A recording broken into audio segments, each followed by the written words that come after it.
Today లంచ్లోకి బెండకాయ curry, oil, ఆవాలు, జీలకర్ర కొంచెం వేగాక బెండకాయలు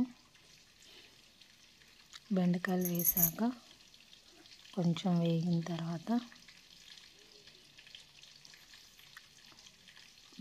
ఇంకా వేసుకోవచ్చు ఫ్రెండ్స్. అన్నీ మా పిల్లలు తినరు కాబట్టి నేను ఇంకా వేరే ఐటమ్స్ ఏమి వేసుకోలేదు. శనగబాలు అవి కూడా వేసుకోవచ్చు. శనక్కాయలు కూడా వేసుకుంటారు చాలామంది, బెండకాయలోకి వేసుకోవచ్చు, బాగుంటాయి. సపరేట్గా వేయించి వేసుకోవచ్చు. మా పిల్లలు తినారనమాట, అందుకని నేనేం వేయలేదు.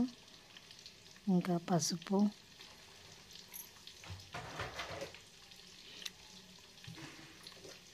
ఇంకా ఉప్పు కూడా వేసి ఇంకా బాగా కలిపెట్టాలి ఫ్రెండ్స్.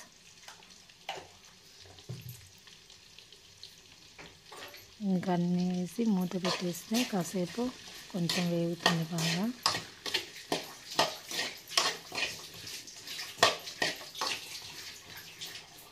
మూత పెట్టకుండా కూడా చేసుకోవచ్చు ఫ్రెండ్స్. ఏమంటే కొంచెం మూత పెడితే మెత్తగా అవుతుంది, మూత పెట్టుకోకుండా డ్రైగా అవుతుంది అన్నమాట. చూడండి ఫ్రెండ్స్, మెత్తగా అయిపోయింది. అంతలోకి ఇంకా కారము, ఉప్పు, ధనియాల పొడి వేసాను ఫ్రెండ్స్. చూడండి అయిపోయింది. థ్యాంక్స్.